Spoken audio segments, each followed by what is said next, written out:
কাজ চালু করেছে?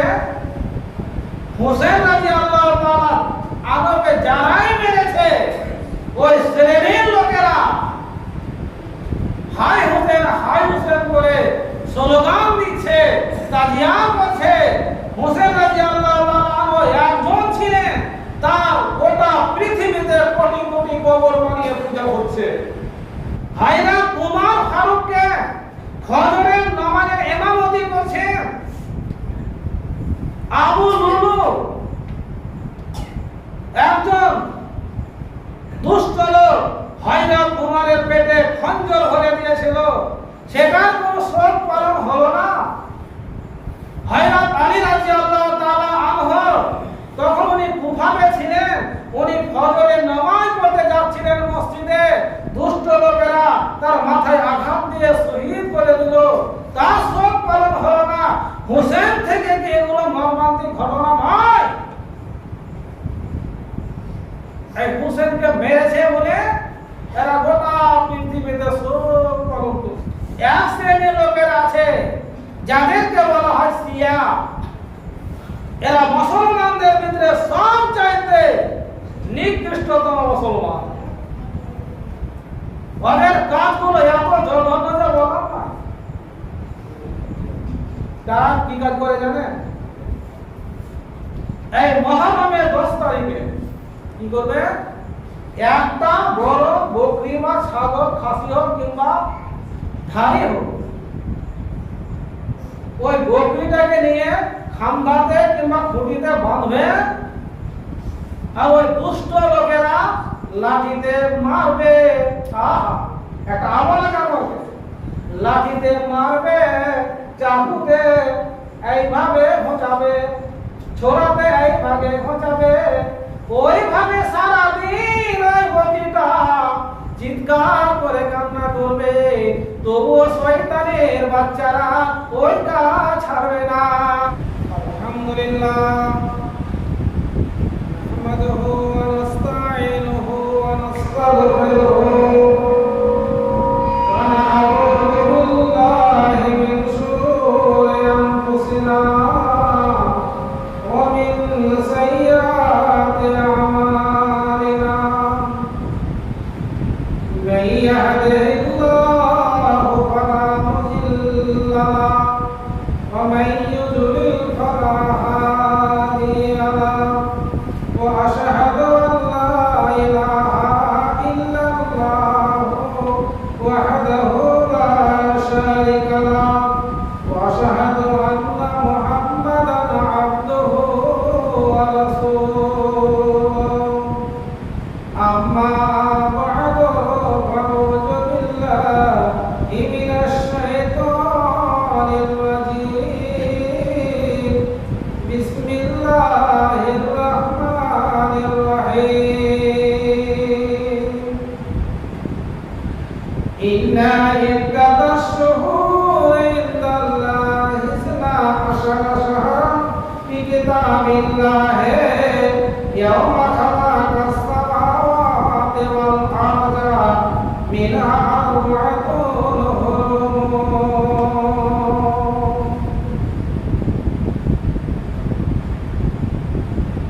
সুধী মণ্ডলী, আমি আপনাদের সামনে সময়কে সামনে রেখে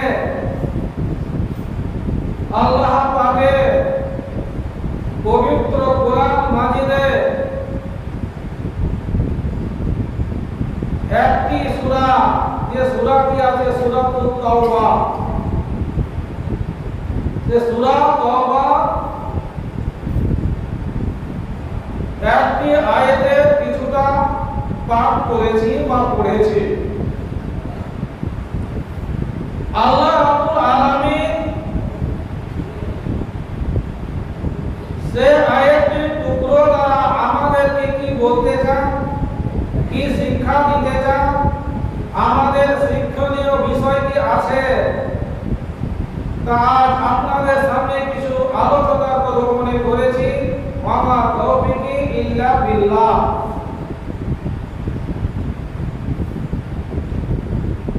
আজ হলো যুলহিজ্জা তারিখ, মানে আরবি মাসে বছরের শেষ মাস। যেমন আমরা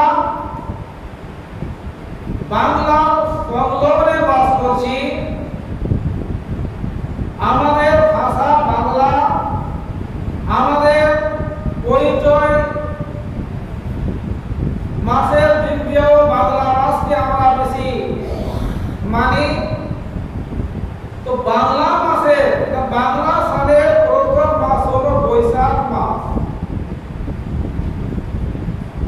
আর শেষ মাস হলো চৈত্র মাস। গোটা বিশ্বে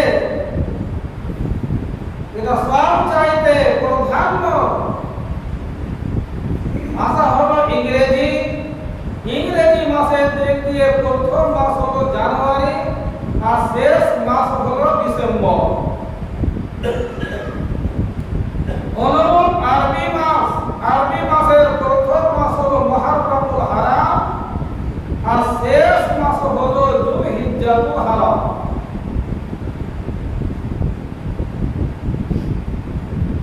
মুসলমানদের যতগুলো ইবাদত আছে যাদের সাথে জড়িত, রোজা করব, করব চাঁদকে নিয়ে আমাদের খেলা, কুরবানি করব তো চাঁদকে নিয়ে খেলা, হজে যাওয়া যাবে তো চাঁদকে নিয়ে খেলা। এইসব ইবাদত যখনই আমরা করব তখন আমাকে চিন্তা হবে যেটা কোন চাঁদ চলছে, কোন মাসের চাঁদ কতদিন হলো। ইবাদতের দিক দিয়ে কেউ বলবে না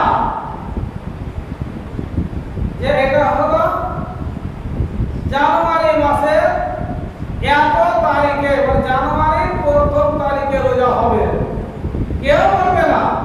খাস একটা মাস আছে রোজা রমাদানুল মুবারক।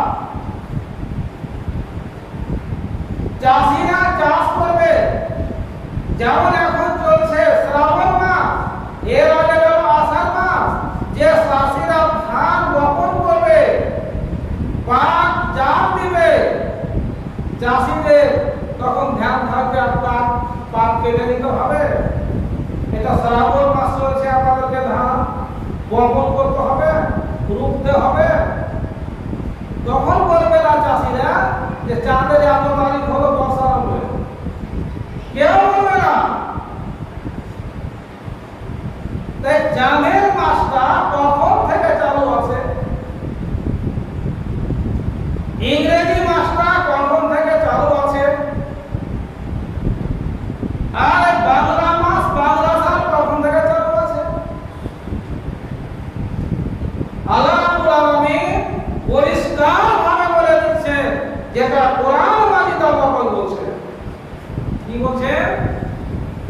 ইন্না ইদ্দাতাশ শুহুরে ইনদাল্লাহি ইসনা আশারা শাহরান। আল্লাহ রাব্বুল আলামিন বলেন, ওরে আমার বান্দা বান্দিরা, আমি তোমাদেরকে দুনিয়ায় পাঠাইয়াছি, যতগুলো তোমাদের প্রয়োজনীয় জিনিস আছে সব আমি তোমাদেরকে দিয়ে দিয়েছি। তোমরা কোন জায়গায় চাকরি করবে, তবুও কোন হিসাব কিতাব করবে, তবুও আমার ইবাদত করবে, তবুও আমি তোমাদেরকে হিসাব শেখানোর জন্য, হিসাব করানোর জন্য আমি তোমাদেরকে চন্দ্র মাসের মাস তোমাদের সামনে দিয়ে দিয়েছি।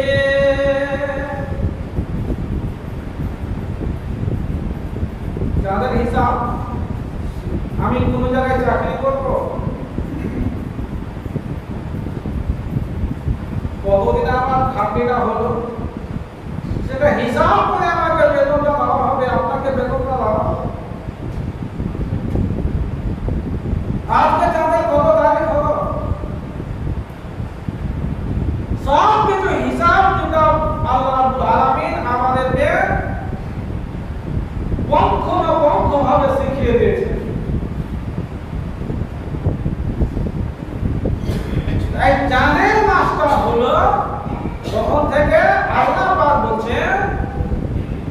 চাঁদের মাস সম্পর্কে, যে চাঁদের 12টা মাস আছে আল্লাহর কিতাবে লিখিত আছে। কখন থেকে? ইয়াউমা খালাকাস সামাওয়াতি ওয়াল আরদি, ইয়াউমা খালাকাস সামাওয়াতি ওয়াল আরজা, যেদিন থেকে আল্লাহ পাক আসমান এবং জমিনকে পয়দা করেছেন, সৃষ্টি করেছেন, সেই দিন থেকে আল্লাহ পাক চাঁদের হিসাবগুলোকে আমাদেরকে শিখিয়ে দেওয়ার জন্য সৃষ্টি করেছেন। আর কিতাবে পরিষ্কার লেখা আছে, আল্লাহর কিতাবে ওই 12টা মাসের ভিতরে আল্লাহ পাক বলছেন মিনহা আরবাতুল হুরুম, 12টি মাসের মধ্যে যেমন 4টি মাস আছে, আল্লাহ রাব্বুল আলামিন ওই 12টি মাসের ভিতরে 4টি মাসকে বিশেষ মর্যাদা দান করেছেন। ওই 12টি মাসের মধ্যে 4টি মাসকে আল্লাহ বিশেষ ভাবে মর্যাদা দিয়েছে, যে অন্য 8 মাসে নাই।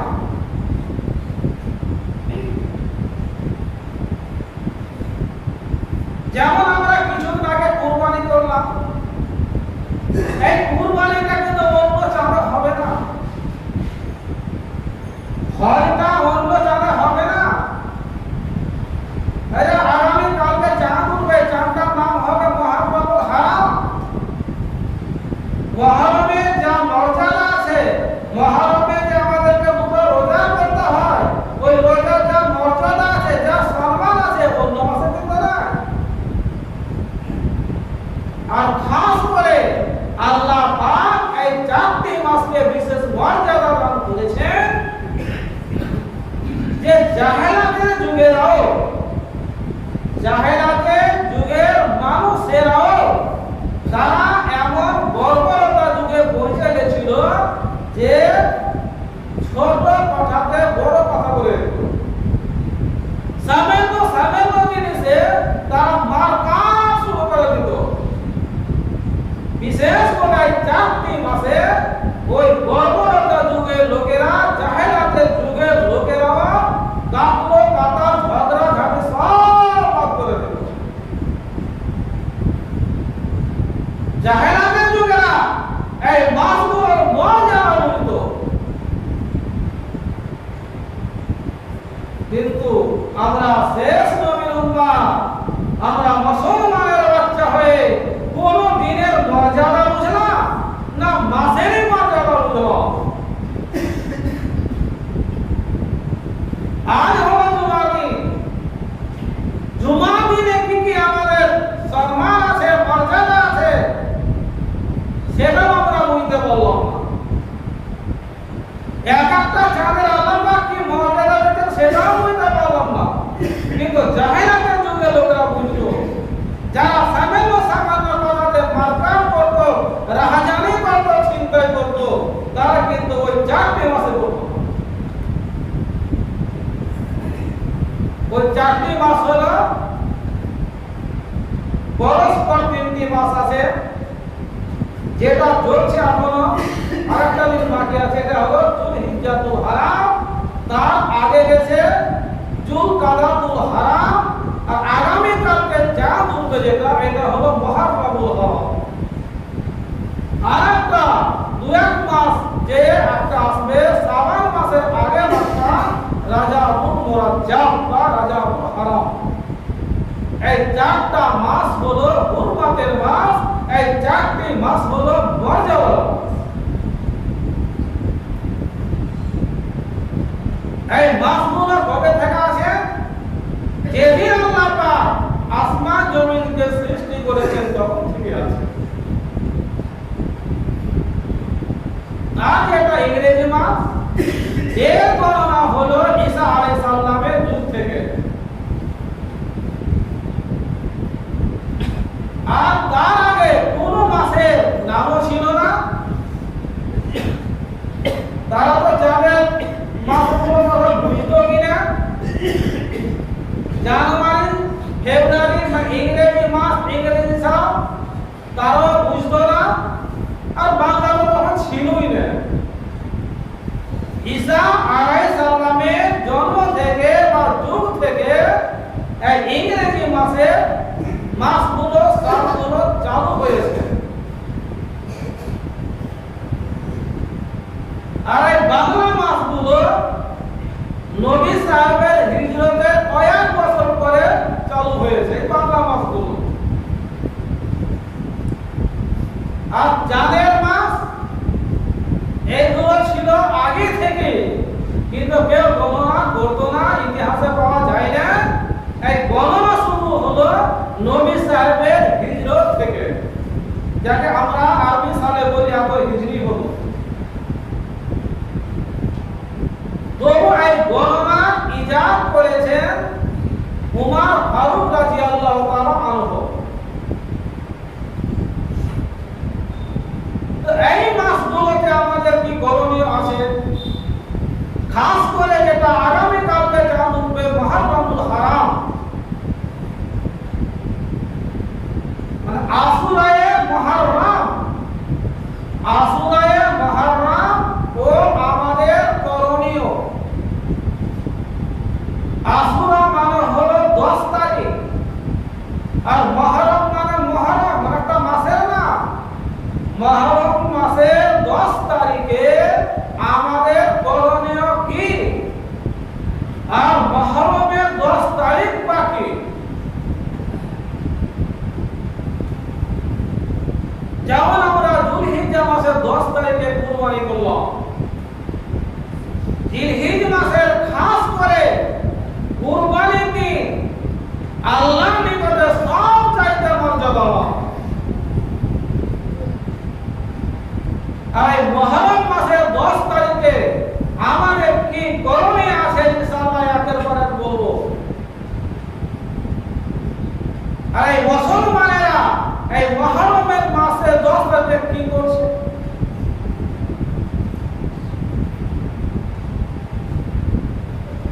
হযরত হুসাইন রাদিয়াল্লাহু তাআলা আনহুকে কেন্দ্র করে এই সবগুলো বেদাতি চাল চালু করেছে মুসলমানের কিছু অংশ মুসলমান আছে। মুহররমের মাসে 10 তারিখটা মানে যেদিন হুসাইন রাদিয়াল্লাহু তাআলা আনহুকে শহীদ করানো হয়, সেটা কি চাঁদের মাসের প্রথম দিন হলো? এটা আগে থেকে আছে। খামাখায় এই শয়তানেরা বেদাতের কাজ চালু করেছে। কি কাজ চালু করেছে?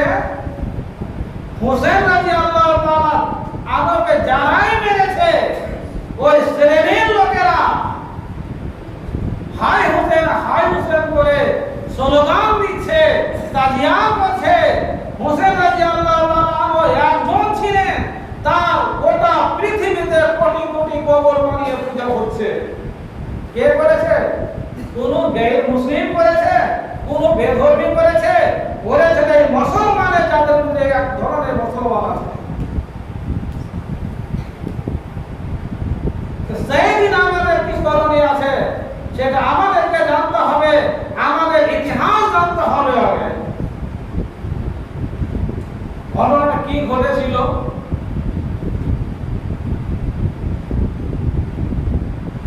এই মুহররম মাসে যেদিন 10 তারিখ, তার কত মর্যাদা আছে যে জাহেলাতের যুগের লোকেরাও এই মুহররম মাসে 10 তারিখের দিন রোজা রাখে। এই জাহেলাতের যুগের লোকেরাও রোজাটা রাখত। তাহলে তারা তো বুঝতো সে দিনটা কেমন। যখন বাদশাহ হলেন ইয়াজিদ বিন মুআবিয়া,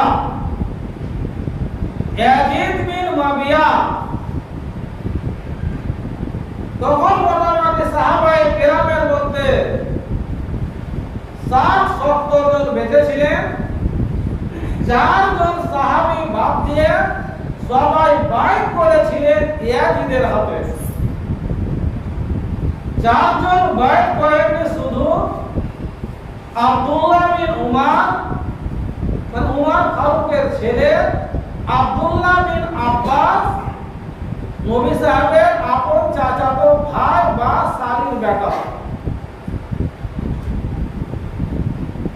তৃতীয় নম্বর হলো আব্দুল্লাহ বিন জুবাইর। ইনি হলেন আসমা বিনতে আবি বকরের ছেলে, মানে নবী সাহেবের সালু বেটা।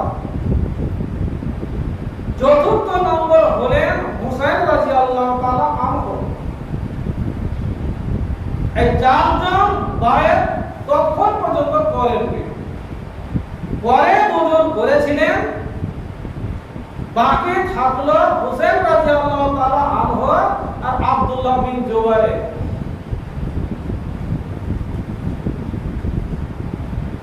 যখন আব্দুল্লাহ বিন উমার বায়াত করে নিলেন, তখন বলেছিলেন আব্দুল্লাহ বিন জুবাইর, ও হুসাইন ও আব্দুল্লাহ বিন জুবাইর, আপনারাও দুজন আল্লাহকে ভয় করুন, মুসলমানদের মধ্যে বিভেদ করিয়েন না, মুসলমানদের ভিতরে পাটিবাজি করিয়েন না।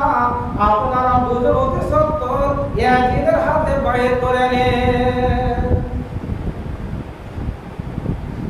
হুসাইন রাদিয়াল্লাহু তাআলা আনহু আব্দুল্লাহ বিন জুবাইর তার কথা শুনে বায়াত করার জন্য প্রস্তুতি নিলেন।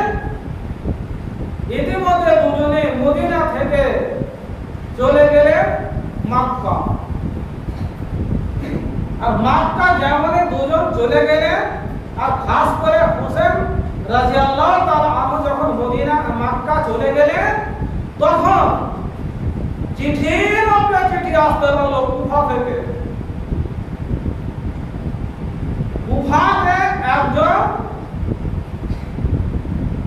শাসক ছিল, মানে রাজ্যপাল ছিল।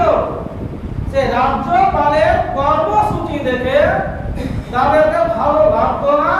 তারা সদা সর্বদা কুফাবাসীরা চাইতো যে আমরা হুসেনকে শাসক রূপে নিয়োজিত করব। চিঠির উপরে চিঠি আসতে লাগলো। হুসেন রাদিয়াল্লাহু তাআলা আনহু বলছে, সুযোগ তো এটা, যখন আমাকে তারা চাইছে তো চলে যেতে হবে। হুসেন রাদিয়াল্লাহু তাআলা আনহুর আপন চাচাতো ভাই মুসলিম বিন আকিল, আবু তালেবের তিনটা বেটা ছিলেন। তার মধ্যে একটা বেটার নাম হলো আকিল, ওই আকিলের বেটার নাম হলো মুসলিম। মুসলিমকে বলছেন হুসেন রাদিয়াল্লাহু তাআলা আনহু, ওরে ভাই মুসলিম, তুমি যাও তো ভালো করে খবরটা নিয়ে এসো কুফাতে যে। কুফা চললেন, সেখানে তাদের সাথে কথা বলা বলে হওয়ার পরে ইতিহাসের পাতায় লেখা আছে 12,000 থেকে 18,000 পর্যন্ত হোসেনের সমর্থনে বায়াত করলেন মুসলিমের হাতে। তখন মুসলিম বলছেন চিঠির মারফতে, ও ভাই হোসেন, আপনি মক্কা থেকে কুফা চলে আসুন, আমি সব ঠিকঠাক করে নিয়েছি। তো জানে না যে এরা হলো বিশ্বাসঘাতক।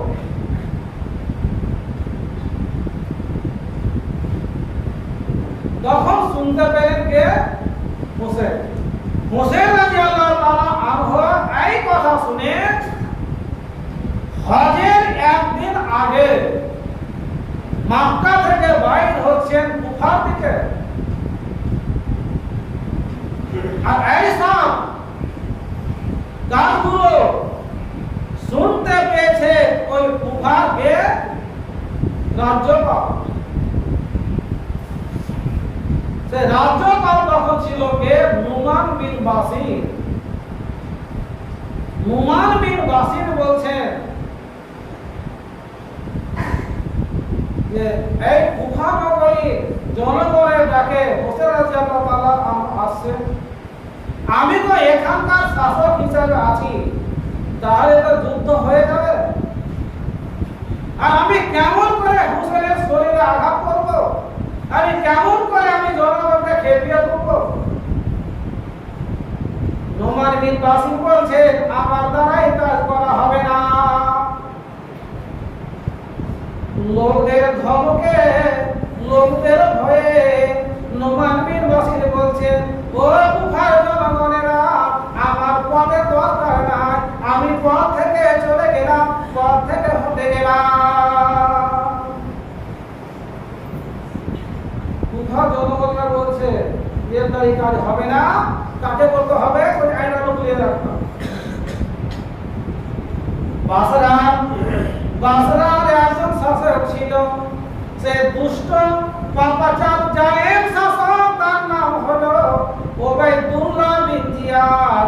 ওই ওবাইদুল্লাহ বিন জিয়াদকে এই কুফা নগরীর শাসক করে দেওয়া হলো, মানে রাজ্যপাল। ওবাইদুল্লাহ বিন জিয়াদ দুই জায়গার শাসক হয়ে গেল, এক তো বাসরার আগে থেকে আছে, আর কুফারও হয়ে গেল।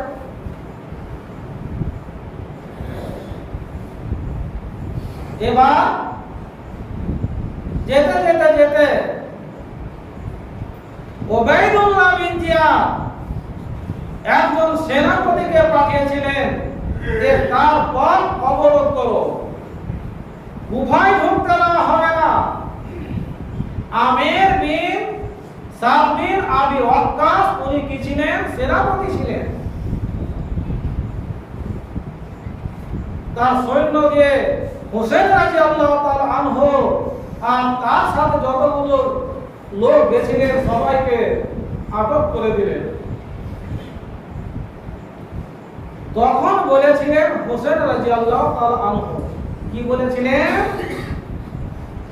ইফতার মিন ইহদা সালাসি, ও সেনাপতি ভাই, আমাকে হয় কুফা যেতে দাও, না হয় আমাকে অন্য জায়গায় যেতে দাও, আমার পথ আটকে দিও না।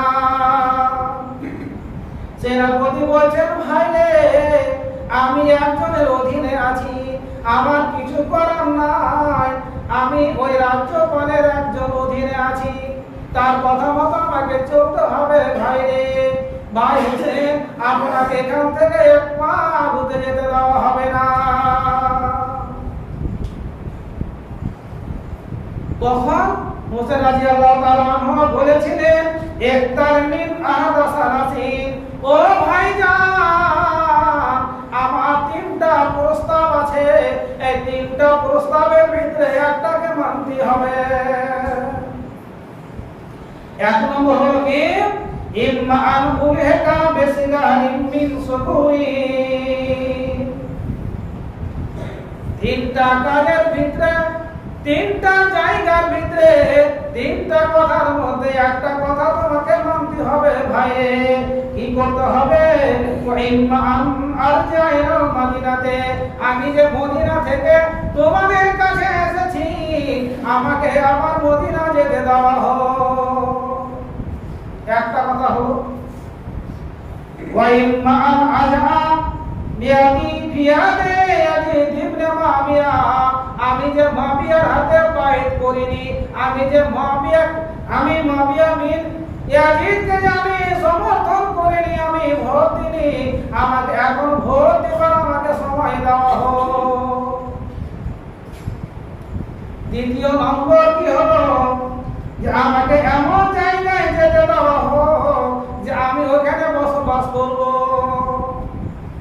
হয় আমাকে মদিনা ফেরত যেতে দাও ভাই, না হয় আমাকে ইয়াজিদ বিন মুআবিয়ার কাছে যেতে দাও, না হয় আমাকে এই জায়গায় কোনো এক জায়গায় আমাকে বসবাস করতে দাও। সেনাপতি মেনে নিলেন যে ভাই, তোমার কথা আমাকে শুনতে খুব ভালো লাগলো, কিন্তু আমার কিছু করার না।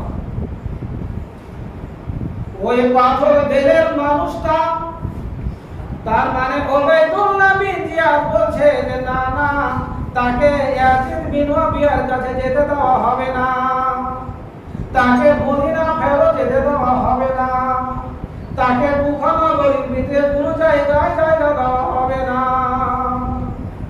কত বড় জালেম! কি করতে হবে? তো যখন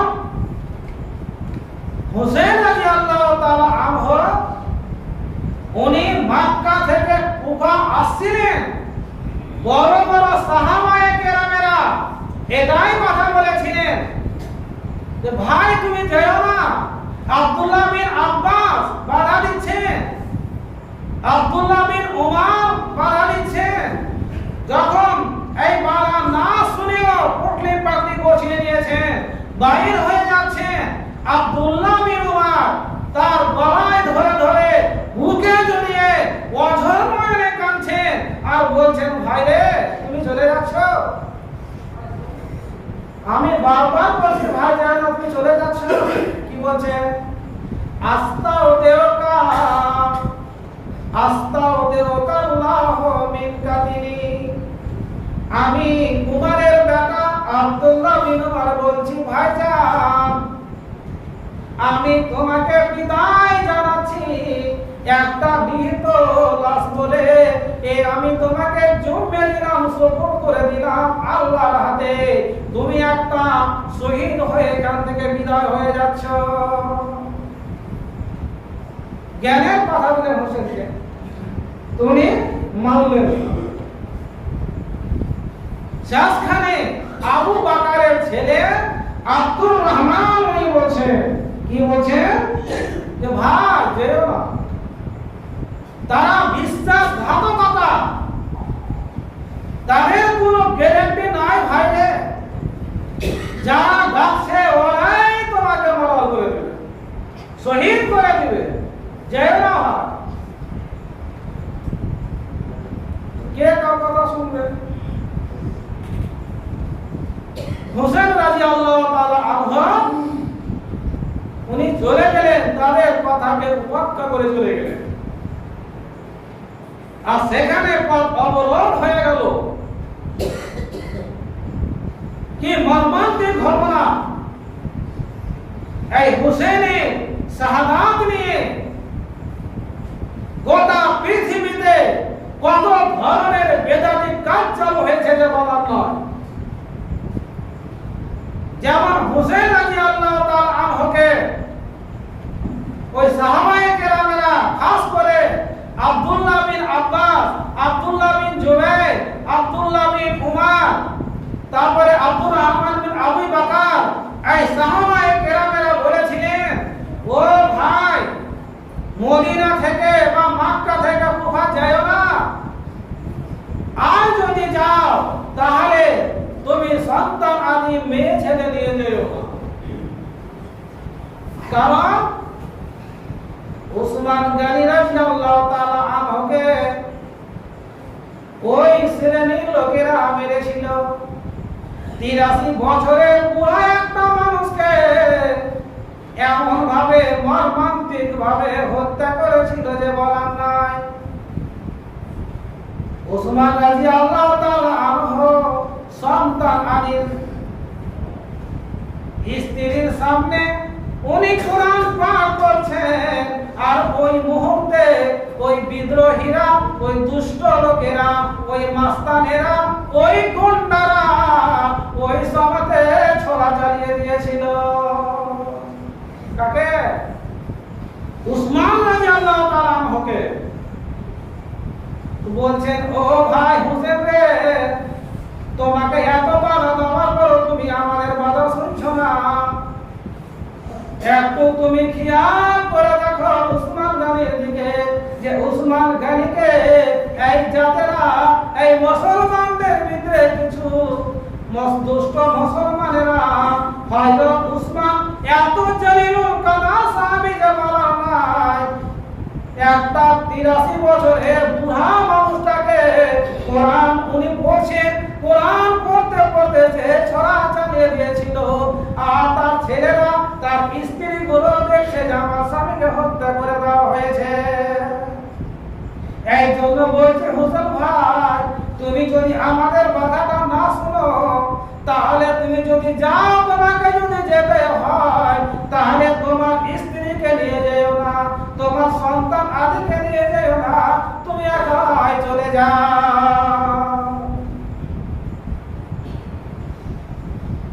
তো হযরত উসমান গনিকে মর্মান্তিক ভাবে হত্যা করা হলো, তার কোনো শোক পালন হলো না।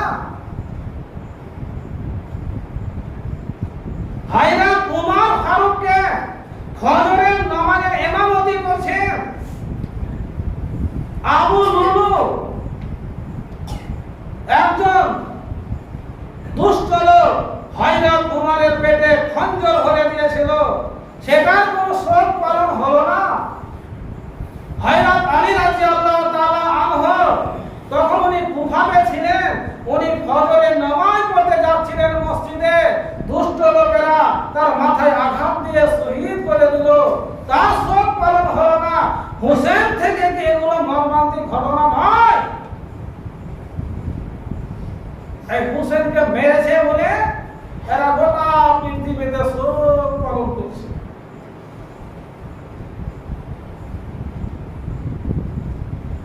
যেখানে ওই শ্রেণীর লোকেরা বাস করছে সেখানে আগামী কাল থেকে ধুমধাম করে সাজাবে, আর বুকে মারবে, আর তারা মুর্শিয়া গাইবে, তারা তাজিয়া বানাবে, শোক পালন করবে, আর নানা ধরনের বাদ্যযন্ত্রণা বাজাবে, যা বলুন না। এক শ্রেণীর লোকেরা আছে যাদেরকে বলা হয় শিয়া, এরা মুসলমানদের ভিতরে সবচাইতে নিকৃষ্টতম মুসলমান। ওদের কাজগুলো এত জঘন্য যে বলা না। তারা কি কাজ করে জানেন? এই মুহররমের 10 তারিখে কি করবে? একটা বড় বকরি বা ছাগল, খাসি হোক কিংবা ধাড়ি হোক, ওই বকরিটাকে নিয়ে খাম্বাতে কিংবা খুঁটিতে বাঁধবে, আর ওই দুষ্ট লোকেরা লাঠিতে মারবে। একটা আওয়াজ করবে, লাঠিতে মারবে, চাকুতে এইভাবে ঘোচাবে, ছোড়াতে এইভাবে ঘোচাবে, ওইভাবে সারাদিন ওই বকরিটা চিৎকার করে কান্না করবে, তবুও শয়তানের বাচ্চারা ওইটা ছাড়বে না। কেন করে জানেন? আল্লাহ পাকের নবী যখন মারাতুল মউতে বিছানায় পড়েছিলেন, সাহাবায়ে কেরামেরা নামাজ পড়ার জন্য মসজিদে হাজির হয়ে আছেন। আল্লাহ পাকের নবীর শক্তি হয় না যে দাঁড়িয়ে উনি নামাজ পড়াবেন। মা আয়েশা সিদ্দিকাকে বলছে, তোমার আব্বা কোথায়, ডাকো না, নামাজটা পড়াবে। মা আয়েশা সিদ্দিকা বলেছিলেন, নবী সাহেব আপনি এখন শয্যাশায়ী হয়ে আছেন, এই মুহূর্তে আমার আব্বা জানকে বলিও, কারণ আমার আব্বা জানে লিয়ারটা কাছে, লিয়ার কাছে ঢুকতে যান তো, যা টিউবওয়েল কাছে, লিয়ার কাছে হলে পানিটা যাতে কম হয়, মানে পানিটা তাড়াতাড়ি উঠে যায়। তার মানে আমার বাপের নরম দেহ, আপনার জায়গাতে কেমন করে নামাজ পড়াবে তো সহ্য হবে না, কান্নাই করবেন শুধু। তো উমরকে বলেন, আব্দুর রহমান বিন আওফকে বলেন, আলীকে বলেন, কি বলছেন?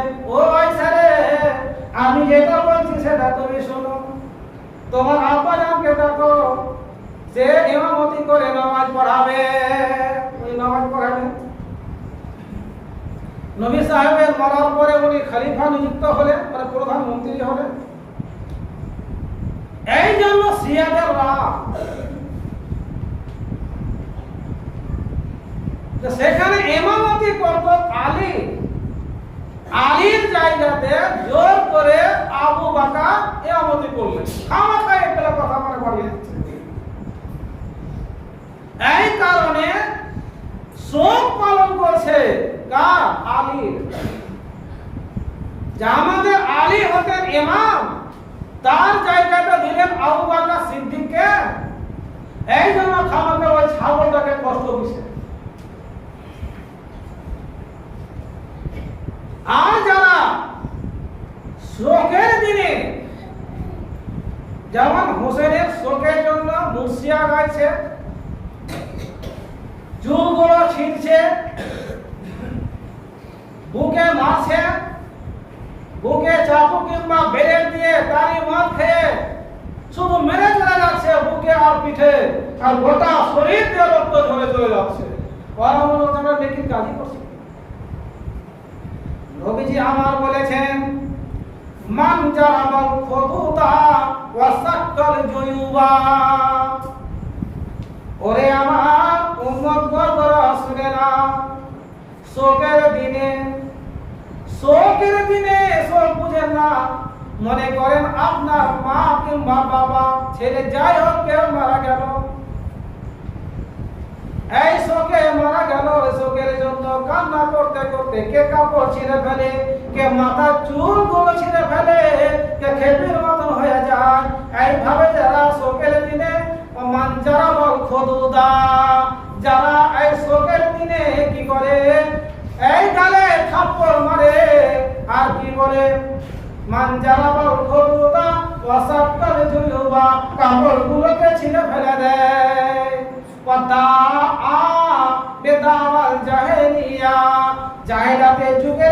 জাহেলাতের যুগের লোকেরা যেমন এই শোকের দিনে অন্য অন্যায় কাজ করত, তারা কি করত, এই শোকের দিনে তারা নিজে নিজে মারপিট করত, চামড়া গুলোকে ছিঁড়ে ফেলে দিত, মাথার চুলকে ছিঁড়ে ফেলে দিত, মাথাকে নাড়া করে দিত।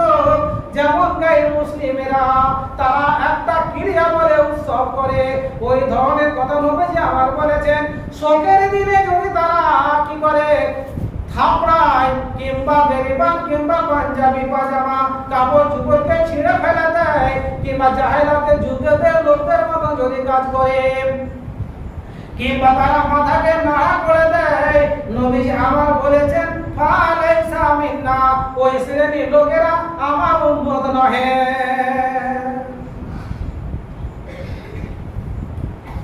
তারা মনে করছে আমরা নেকির কাজ করছি। হোসেন রাদিয়াল্লাহু তাআলা আনহু শহীদ হচ্ছেন কত হিজরিতে? 61 হিজরিতে। 61 হিজরিতে শহীদ হচ্ছেন। আর 61 হিজরিতে শহীদ হয়েছেন, আর এই সব বেদাতি কাজগুলো চালু হচ্ছে মোটামুটি 300 বছর পর। 61 হিজরিতে শহীদ হচ্ছেন, মারা যাচ্ছেন, আর ওই হুসেনের শোক পালন হচ্ছে মোটামুটি 300 বছর পর, মানে 352 হিজরিতে মুঈজুদ্দৌলা এই কাজটা শুরু করেছে। আর ওই কাজগুলো এই মুসলমানেরা নিয়ে নিয়েছে। কুফা থেকে শুরু হয়েছে, ভারত, পাকিস্তান, বাংলাদেশ ব্যাপক হারে কাজগুলো চলছে। তাহলে আশ্রয়ে মহারামে আমাদের কি করণীয়, এইগুলি আমাদেরকে শিখতে হবে, জানতে হবে। ভাইজানেরা, তো হোসেন রাদিয়াল্লাহু তাআলা আনহুকে বাধা দিলেন যে ভাই যাবে তো তুমি একাই যাও।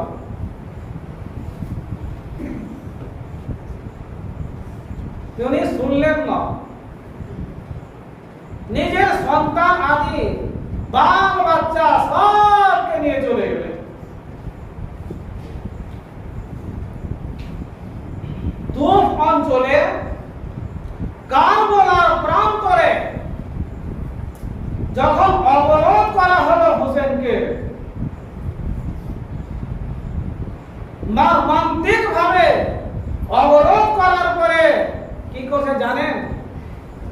ওই সময়ে তখন হোসেনকে মারা হয়নি, কোলের একটা ছেলে হোসেন রাদিয়াল্লাহু তাআলা আনহু উনি কোলে করে নিয়েছিলেন। ওই সময়ে বিপক্ষ পার্টির তরফ থেকে একটা তীর চলে আসে যে হুসেনের কোলে ও শিশু ছেলেটি ছিল সুবহানাল্লাহ, তার বুকে লেগে ওই তীরটা বাহির হয়ে গেছিল। ওই সময়ে হুসেন রাদিয়াল্লাহু তাআলা আনহু ওই মৃত্যু ছেলেটাকে কোলে করে নিয়ে আল্লাহর কাছে দোয়া করছে। কি বলে দোয়া করছে? আল্লাহুম্মা হুকুম বাইনানা ওয়া বাইনা কওমিন দাআওনা লিয়ানসুরুনা সুম্মা ইয়াকতুলুনা। এ আরশে আজিমের মালিক আল্লাহকে দোয়া করছেন হুসেন রাদিয়াল্লাহু তাআলা। হে আরশে আজিমের মালিক আল্লাহ, যারা আমাকে ওয়াদা দিয়েছিল আর যারা আমাকে কথা দিয়েছিল, কথার বদৌলতে আমাকে সুদূর মক্কা থেকে আমাকে এখানে আনাউন করা হয়েছে, এই জন্য করা হয়েছে তারা আমার কি করবে? সহযোগিতা করবে। তো সহযোগিতার বদলে বিশ্বাসঘাতকেরা আমার পথে অবরোধ করে দিয়েছে, এটাও তারা ক্ষান্ত হয়নি। তীর মেরে আমার নিষ্পাপ শিশু ছেলেটাকে তীর মেরে মেরে ফেলে দিয়েছে। আল্লাহ তুমি আর ফয়সালা তুমি করিও।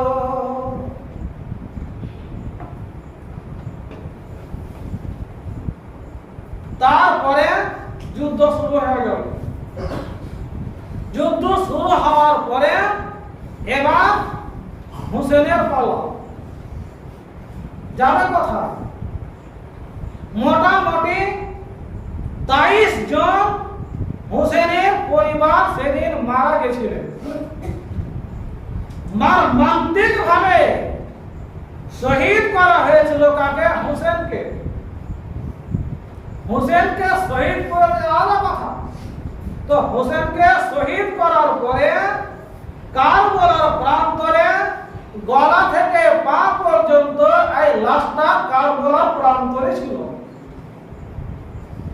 আর হুসেনের মাথাটা আলাদা করে ওই দুষ্ট দুরাচার শয়তান উবাইদুল্লাহ বিন জিয়াদের কাছে নিয়ে যাওয়া হয়েছিল। আমরা যারা বলি সুনসুনানি কথা, আমিও ওটাই বলতাম আগে যখন আমি পড়িনি, যে হুসেনকে মেরেছে ইয়াজিদ। ইয়াজিদকে আমরা খুব গালিগুলোজ করেছি এককালে। এখনো অনেক মুসলমান আছে ইতিহাস জানে না। তো নবীজি আমার বলেছেন লা তাসুব্বু সাহাবী আসহাবী, ওরে আমার উম্মত বর্গরা, তোমরা খবরদার আমার সাহাবায়ে কেরামকে গালিগুলোজ করিও না।